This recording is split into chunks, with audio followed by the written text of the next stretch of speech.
Coupe d'Afrique des Nations Maroc 2025, le Sénégal sacré champion pour la deuxième fois à la Coupe d'Afrique des Nations face au pays organisateur. Le Sénégal bat le Maroc 1-0 et est sacré champion.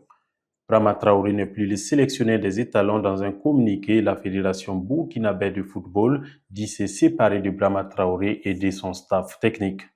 Madame, Messieurs, bonsoir et bienvenue à votre émission Prolongation. Pour ce nouveau numéro, nous recevons Moussa Goula. Il est journaliste. Bienvenue à vous, Moussa.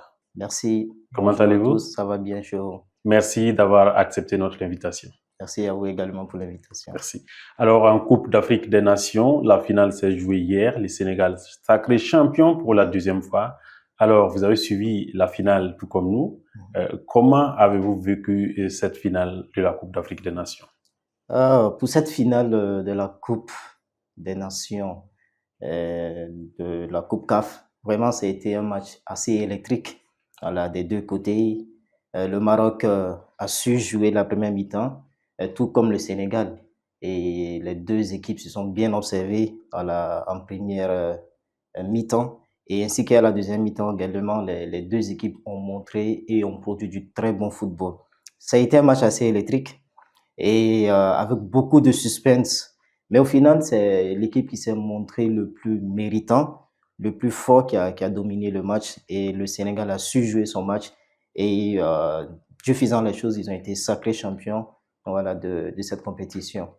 Vous avez parlé d'équipe méritant. Le Sénégal, quand on regarde son parcours depuis le début au niveau des phases de groupe jusqu'à la finale, comment avez-vous jugé ce parcours des Sénégalais dans cette 35e édition de la Coupe d'Afrique des Nations? Pour cette compétition, le Sénégal a montré un football très enrichissant, bien produit, joli à voir et dans toute sa splendeur. Ils ont produit de ce qu'on appelle le football en réalité.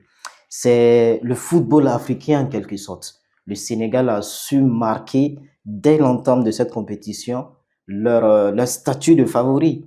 Et aussi, ils ont montré également qu'ils avaient le potentiel, ils ont le niveau. Et ce qui a permis aussi au Sénégal d'aller loin dans cette compétition, c'est aussi la force aussi de leur équipe, la détermination aussi qu'ils ont les uns les autres. Donc vraiment, le Sénégal, ils ont montré un très bel exploit et ça finit par payer.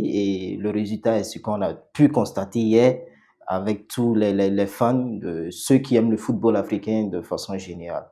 Une finale avec beaucoup de tensions, beaucoup de polémiques. Vous avez suivi. Et cette finale, c'était pas aussi évident que ça se terminait. Comment avez-vous vécu ces tensions d'un moment à l'autre parce que c'était pas aussi évident? C'était pas aussi évident, comme vous l'avez si bien dit, mais bon, tout comme à toute compétition, et lorsqu'on se donne l'engagement nécessaire et les moyens de pouvoir aller jusqu'au bout, je pense que rien ne peut nous ébranler encore. Le Sénégal a su faire face aux attaques des Marocains et à leur offensive du début du match jusqu'à la fin du match. Vraiment, ils ont su produire un très bon football. Les Sénégalais, vraiment, ils ont su rentrer dans le match, ils ont su maîtriser le match. Et vraiment, c'était pas évident parce que toutes les conditions, on peut le dire, hein, ça a été réuni pour que le Maroc puisse remporter cette finale. Mais Effectivement, bon, on a vu le communiqué de la Fédération sénégalaise de football avant la finale qui se plaignait des conditions. Alors, voilà, le jour de la finale, il y a eu aussi ces cas-là.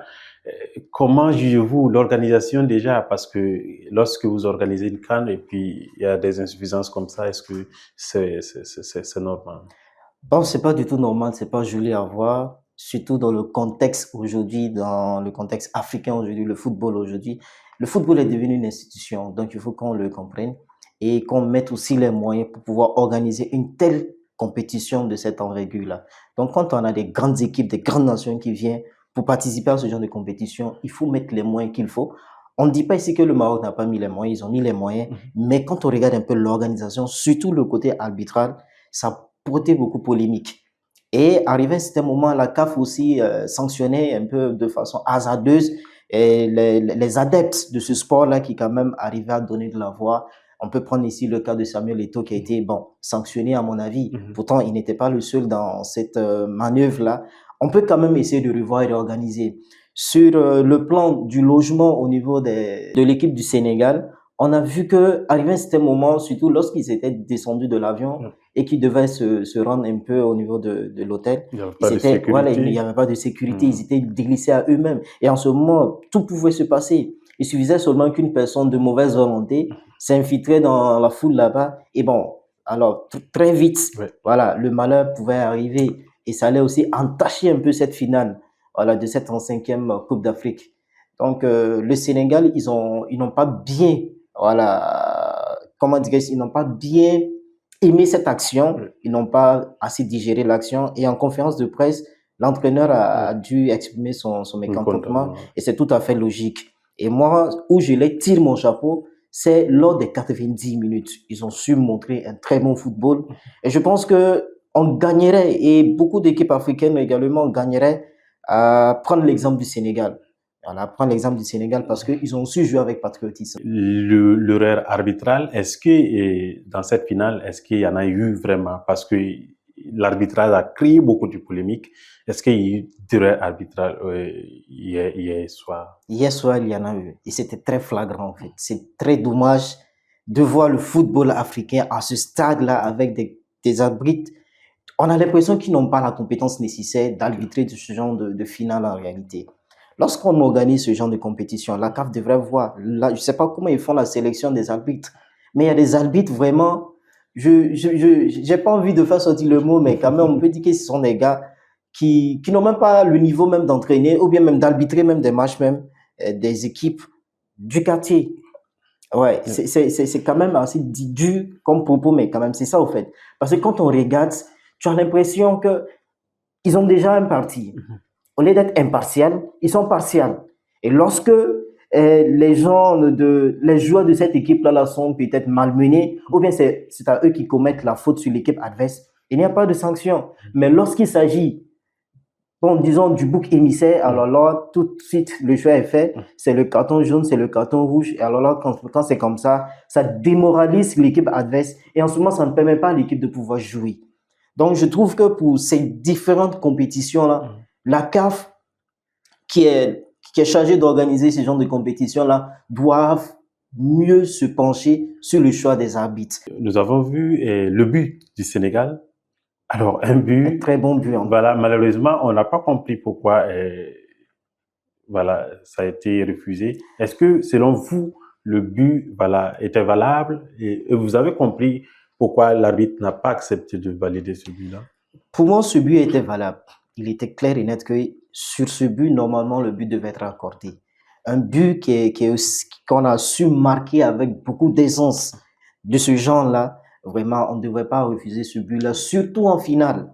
Alors là, ça crée beaucoup de polémiques et ça crée beaucoup de suspense. Voilà, lorsqu'on marque un but de ce genre-là, vraiment, moi, ce qui m'a fait beaucoup mal, c'est lorsque on a la VAR, ils sont chargés quand même de vérifier ce genre d'action. Est-ce que il y a une faute? Est-ce que l'action... Mais quand même, lorsqu'on marque un but de ce genre, il faut quand même voir et puis valider parce que un match de football, ça se joue pas en 10 secondes, c'est en 90 minutes et en ce moment, il y a des fatigues. Ça peut jouer sur la moralité des joueurs. Donc, quand c'est comme ça démoralise. Et après le but du Sénégal, refusé d'ailleurs, et quelques minutes après, on voit un penalty qu'on accorde au Maroc. Gracieusement. Et selon vous, qu'est-ce qui peut expliquer cela d'ailleurs? Bon, ça c'est déjà une erreur arbitrale. Ici, l'arbitre a été partial, on a suivi tout au long du match. Bon, je peux dire même que le Sénégal a joué 12 contre 10. Oui, ils ont joué à 12 contre 11. Parce que pour moi, l'arbitre, il était marocain. Voilà, c'est sans langue de bois, l'arbitre, il était marocain. Et c'est déplorable. Alors, c'est déplorable, surtout pour une compétition sérieuse comme la Coupe d'Afrique des Nations. On ne devrait pas avoir ce genre d'arbitre. Mais là, pour le match d'hier, vraiment, il n'y a rien à dire, quoi. Félicitations au Sénégal. Alors, pour une première fois, on voit un entraîneur dire à ses joueurs, sortez. Alors là, moi, cette action du coach, je l'ai beaucoup aimé. Ça m'a fait vraiment chaud au cœur quand j'ai vu cette action-là. Mais c'est clair, si vous voulez faire de la tricherie pour gagner votre compétition, si vous voulez faire des manœuvres afin de pouvoir parvenir à la finale. Il n'y a pas de problème. On vous laisse jouer, on vous laisse avec votre stade, avec votre public. Quitte à ce que ceux qui sont dans les gradins viennent remplacer l'équipe sénégalaise, Oui. bon, on va vous laisser jouer. Mais en ce moment, nous, on ne va pas se mêler à de telles, comment on appelle ça, à de telles manœuvres. On ne va pas ternir notre image en vous prêtant allégeance. Nous, on va se retirer, on va vous laisser jouer. Et j'ai beaucoup aimé cette action du Sénégal. C'est ça qu'on appelle une équipe, au fait. C'est-à-dire, il y a des actions souvent qui parlent beaucoup plus que les mots. Et cette action de l'équipe sénégalaise, vraiment, c'est à féliciter. C'est à féliciter. Et ils ne sont pas fait plier, au fait. Ils ne se sont pas fait plier. Ils ont juste montré qu'ils sont venus pour jouer du football. Ouais. Alors, si ça tourne à autre chose, bon, nous, on n'est plus considérés. Donc, on vous laisse le ballon et nous, on va se chercher quelque part. Donc, vraiment, j'ai bien aimé leur action et je félicite encore la maturité de leur équipe. Oui. Voilà. Alors, très vite, nous avons vu l'équipe sénégalaise qui rentre dans les vestiaires et quelques minutes après, on voit Sadio Mané en train d'échanger avec Claude Leroy et des appels téléphoniques entre-temps. Et voilà, Sadio Mané qui appelle ses coéquipiers. Revenez sur le terrain. Revenez sur le terrain. Ça montre ici un leadership de Sadio Mané, une maturité hors pair. Le charisme de Sadio Mané ici, vraiment, moi, j'ai beaucoup aimé également son comportement. Il dit, les gars, venez, on va jouer. C'est pas sur cette finale-là qu'on va s'arrêter. On a quitté Bambali ou je ne sais où. Voilà, au Sénégal. Ouais. Donc, c'est pas ce match-là qui va nous faire plier. On a une détermination, on a un très bon caractère, on sait jouer au football. On va montrer à ces garçons aussi que nous avons aussi le talent. Si c'est le football, si on doit se juger en fonction du talent, eh bien, nous aussi, on peut produire un très bon football. Donc, venez, on va faire face à cette équipe marocaine et on va produire notre football. Quitte à ce qu'on perd ou on gagne, on va démontrer, on va tout donner sur le terrain. Et c'est ce qui s'est passé. Encore félicitations à l'équipe sénégalaise. Est-ce que quand Sadio Mané appelait ses coéquipiers, on n'a pas senti un risque, le fait qu'il a beaucoup risqué, voilà, de rappeler ses coéquipiers pour continuer le match? Parce que là, c'était doublement bizarre parce que une chose, c'est de pouvoir gagner, une autre chose aussi, on peut perdre. Est-ce qu'on n'a pas senti que c'était vraiment... Oui, c'était chaud parce que arriver à ce stade de la compétition, forcément, ça soulève des questions. Voilà, donc pour le geste de Sadio Mané, vraiment, moi, je me disais que bon, c'est un grand joueur, vraiment, c'est un grand joueur, Sadio Mané. Il sait ce qu'il fait, donc il a sur le poids de ses épaules, voilà, l'espoir de tout un peuple, voilà, qui compte sur lui. C'est un très bon, je peux dire, c'est un très bon garçon. Voilà, c'est un très bon footballeur, donc. S'il prend la responsabilité, parce qu'à lui seul, il peut changer le cours de match.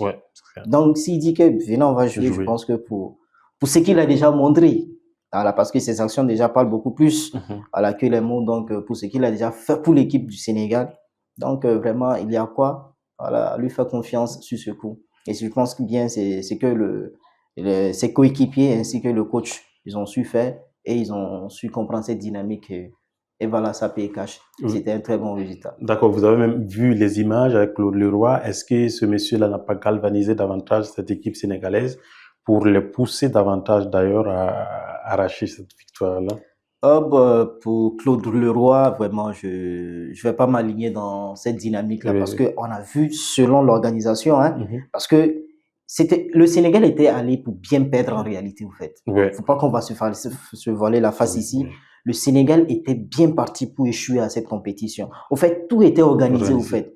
Voilà, côté arbitral, même le Maroc, depuis le début de la compétition, jusqu'au stade de la finale, on a tous suivi le match. C'est été des erreurs arbitrales, du favoritisme, et j'en passe. Et quand c'est comme ça, bon, l'adversaire qui est en face, ça lui démoralise en quelque sorte, quoi. Et ils se disent que, bon, sur une petite erreur qu'il ne faudrait pas faire, ils peuvent payer, ils peuvent être sanctionnés, et ça peut être là que va s'arrêter leur compétition. Mais le Sénégal n'a pas su faire ça. Ils ont su aller au-delà voilà, de cette pression-là et ils ont montré du bon football.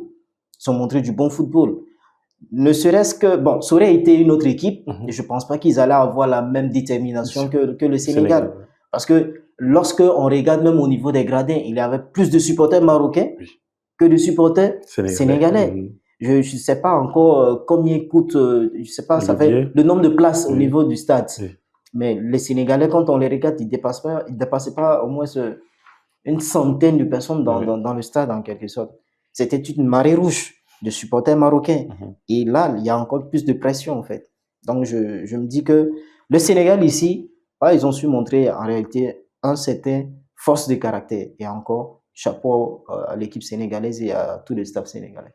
Voici un penalty qui crée beaucoup de polémiques. Oui. Et Brahimi Diaz qui prend la charge pour tirer ce penalty. Oui. Et voilà, on a vu sa manière de tirer. Oui. Est-ce que, selon vous, il y a eu des ententes avant de tirer ce penalty-là, ou bien c'est sa manière aussi de tirer comme ça? Loin de là. Ibrahim Diaz, c'est un grand joueur. Et en club, il ne tire jamais un penalty comme ça, que ce soit même à l'entraînement, même dans son plus beau rêve, il ne va jamais tirer un penalty comme ça. Pour moi, c'est aller sur le coup de l'attente en réalité. Parce que c'est une passe littérale qu'il a fait à Benjamin Mendy. Ça a été une passe. C'est pas on ne tire pas un penalty comme ça dans toutes les équipes, dans toutes les écoles de football. Pour tirer un penalty, ça s'apprend. Tu choisis un angle bien donné, que ce soit à gauche ou bien à droite, tu mets ton ballon à force. Il n'y a pas à tirer ce genre de penalty lorsqu'on a une compétition comme ça et surtout si on veut tuer un match. Pour moi, ça a été facilement communiqué. Il y a eu une certaine entente. Voilà, il y a eu une certaine attente. Parce que moi, dans ma tête, bon, ce penalty, Benjamin Mendy aurait pu s'arrêter de façon statique, comme une statuette, et laisser Brahim Diaz tirer là où il veut, sans sauter. On a vu des équipes comme ça arriver à une certaine compétition. Lorsqu'ils ne font plus confiance à l'arbitrage, ils ne jouent plus. Mais bizarrement, on a senti un Panenka qui n'a pas donné, parce que comme moi, en les regardant, c'était un Panenka qui voulait tirer, mais... Tout à fait, c'était un Panenka qui voulait tirer. Mais voyant un joueur, ou bien un gardien de la carrure de Mendy avec la taille qu'il a, vous pensez qu'un Panenka peut le lober? Non, soyons logiques. Donc, pour moi, ça a été, c'est parti sur une question d'entente. Et bon, voilà. Et j'imagine si c'était le cas et que Diaz avait pu marquer, qu'est-ce qui pouvait arriver d'ailleurs? Si Diaz avait pu marquer, je pense que le Sénégal pouvait quitter la compétition. Ils allaient quitter la compétition. Peut-être qu'ils allaient même pas attendre même le coup de sifflet final. Hein. Pour moi, c'est clair parce que le Sénégal était déjà décidé. Voilà, c'est jouer le football. Voilà, c'est venu produire un très bon football. Maintenant, si les Marocains maintenant essayaient de montrer un jeu différent de ce que le Sénégal connaissait, je me dis que arrivé à un certain stade, ils n'allaient pas accepter de jouer encore. Voilà, ils pouvaient peut-être être sur le terrain, mais ils sont là sur le terrain, mais ils ne jouent pas. Ils ne jouent pas, ils allaient laisser les Marocains comme ça, à l'air libre, et bon voilà, occuper un peu les espaces, et puis bon, c'est fini. Et même lorsque ils seront au niveau de la remise des trophées et consorts, je pense pas qu'ils allaient accepter même prendre la médaille au fait. Voilà, soit même s'ils prenaient la médaille, tout de suite dans les vestiaires, ils allaient rentrer parce qu'ils ont compris le message en réalité. Vous n'êtes pas les bienvenus, donc la fête, vous n'en faites pas partie. Voilà, le Maroc, depuis 1976, qu'ils ont remporté ce trophée-là, ils étaient en quête d'une deuxième étoile. C'est pareil pour le Sénégal qui était en quête d'une deuxième étoile. Voilà, ça sourit aux Sénégalais. Voilà, en termes d'organisation, côté marocain, est-ce que voilà, tout est bien, qui finit bien? Est-ce que c'est un palier réussi pour eux? D'autant plus qu'ils sont allés en finale déjà. Est-ce que tout est bien, qui finit bien? Je ne dirais pas que tout est bien, qui finit bien pour le Maroc parce que ils voulaient cette coupe en réalité. Ils voulaient ça surtout pour le public. 50 ans après surtout. 50 ans après surtout. Donc, ils se donnaient les moyens en réalité de pouvoir arracher voilà, cette étoile pour le grand bonheur du public marocain. L'organisation, tout a été bien fait. Voilà, tout a été bien fait. Du début de la compétition jusqu'à la dernière minute, tout a été bien fait. La seule chose qu'on déplore un peu, c'est le côté arbitral. Voilà, c'est là seulement qui a été un peu la tache noire de cette grande compétition que le Sénégal a su organiser après voilà, ces 50 ans, bien évidemment. À part ce côté arbitral, je pense que tout a été bien fait. Ils ont été accueillants sur beaucoup d'aspects. Voilà, donc les gens vraiment les félicitent pour cette belle organisation. Maintenant, en tant que pays organisateur, si on arrive à prendre la coupe, ça va faire un ouf de soulagement à notre public. Maintenant, pour ce que on peut peut-être aussi ajouter, comme l'hospitalité africaine le demande, lorsque tu accueilles ton voisin ou bien ton invité, ce qui sert le plus d'avantage, c'est de le mettre à l'aise. Donc, s'ils viennent voilà, et qu'il arrive à prendre le trophée et rentrer chez lui, on peut s'estimer heureux parce que c'est nous qui avons quand même essayé d'organiser sur toute la scène. On a été, voilà, les champions. Donc, sinon, pour la compétition de cette année, vraiment, Ouais. l'organisation, il n'y a rien à dire. Voilà, il n'y a rien à dire. Pour terminer avec ce sujet, qu'est-ce qui peut arriver au Sénégal suite à son refus, surtout l'entraîneur qui demande à ses joueurs de quitter le terrain? Forcément des sanctions au niveau de la CAF, mais je me dis que s'il refusait aussi de jouer, beaucoup de fanatiques, voilà, des amoureux du ballon rond auraient dû comprendre leur réaction. Parce que du coup, là, ils ne faisaient que subir les attaques, voilà, du côté arbitral et même du côté marocain.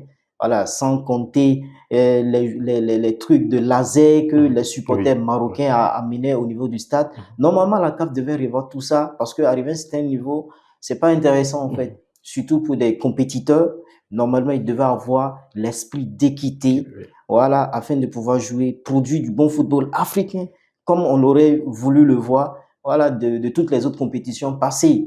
Voilà, donc c'est un peu ça.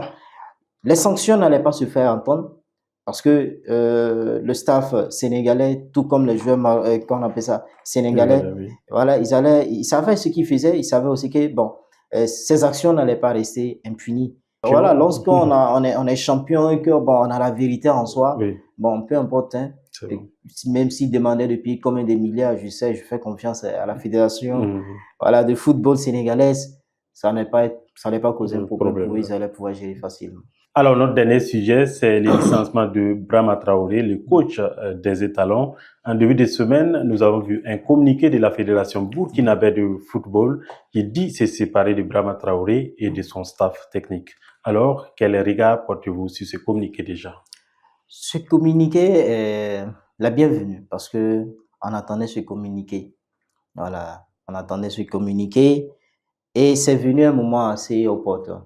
Voilà, donc c'est un souffle de soulagement pour le public sportif burkinabé, voilà, qui attendait de voir des réactions au niveau de la Fédération de football burkinabé, voilà, suite à cette contre-performance de tonton Brahma Traoré, voilà, donc de façon, voilà, inattendue au fait. Donc le limogeage de Brahma Traoré, pour moi, c'est tout à fait logique et c'est normal parce qu'il y avait des insuffisances qu'il fallait voir et le staff technique et tout son encadrement, ils n'ont pas su, voilà, relever un peu ce défi au fait. Cette attente que le public attendait d'eux, ils n'ont pas su donner, voilà, grand espoir. Donc, je pense que lorsqu'on t'embauche pour faire un travail, si tu n'arrives pas à le faire, quitte à ce que, voilà, le boss ou bien le patron, libre à lui de te remercier ou bien, bon, de renouveler encore ton contrat. Mais ici, Brahma Traoré, vraiment, en huitième de finale, pourtant les éditions passées, c'était les demi-finales ou carrément la finale. Donc, c'était pour moi, voilà, une décision qui était vraiment la bienvenue. Donc, selon vous, son contrat, en termes de bilan, c'est pas du tout satisfaisant. Bon, c'est pas du tout satisfaisant. Vu l'équipe, le potentiel aujourd'hui que les étalons ont, normalement, ce qui pouvait être fait ici, c'était quand même la demi-finale. Voilà, parce qu'on a les joueurs, que ce soit sur le plan local, sur le plan international, on a des joueurs qui donnent de la voix, qui sont quand même assez posés dans leurs équipes. Donc, il fallait faire une très bonne sélection. Voilà, que de partir avec tout le respect que je dois à sa sélection. Voilà, s'il faut aller à une compétition avec des gens qui sont un peu convalescents ou bien qui sont pas totalement sur pied, pourtant on peut jouer avec des équipes vraiment aguerries. Je pense que c'est pas un choix bien réfléchi au fait. Alors, Brahma est parti, actuellement toujours pas de sélectionnaire. Alors, au regard de tout ce que vous voyez sur le plan des entraîneurs locaux, quel est votre choix, peu importe local ou un expatrié, sur quel entraîneur portez-vous comme choix? Actuellement, mon regard est tourné vers Oscar Barro, le coach des U17 des étalons, cette compétition de la Coupe du Monde des U17. Il a fait un très bon parcours. Pour moi, si on lui donnait les rênes de l'équipe nationale burkinabé, je pense qu'il pourra également à son tour, voilà, faire belle impression. parce que Oscar Barrow a su démonter en réalité qu'on pouvait compter sur lui. Et je me dis que si la fédération se tournait un peu vers la personne d'Oscar Barrow, en toute humilité, je pense que pourra faire le job mieux que voilà, ce qu'on a connu. Alors, c'est déjà la fin de cette émission. Est-ce que vous avez un mot à l'endroit de nos téléspectateurs qui vous suivent à l'heure là? Juste vous dire merci pour l'invitation. Merci. Voilà, merci et je souhaite bonne suite à tous les téléspectateurs du moins. Voilà, je les souhaite un très bon début de semaine. Voilà, vivement que Dieu nous, comme de sa grâce, et nous accompagne voilà, tout au long de la semaine. Et beaucoup de bonnes choses à tout le monde. Merci. Merci encore une fois de plus, Moussa Goula. Merci. On rappelle, vous êtes journaliste. Merci d'avoir été à notre rendez-vous. Merci également à vous. Madame, Messieurs, c'est la fin de ce nouveau numéro de votre émission Prolongation. Merci de nous avoir suivis. Rendez-vous est donné lundi prochain pour un autre numéro. D'ici là, portez-vous bien.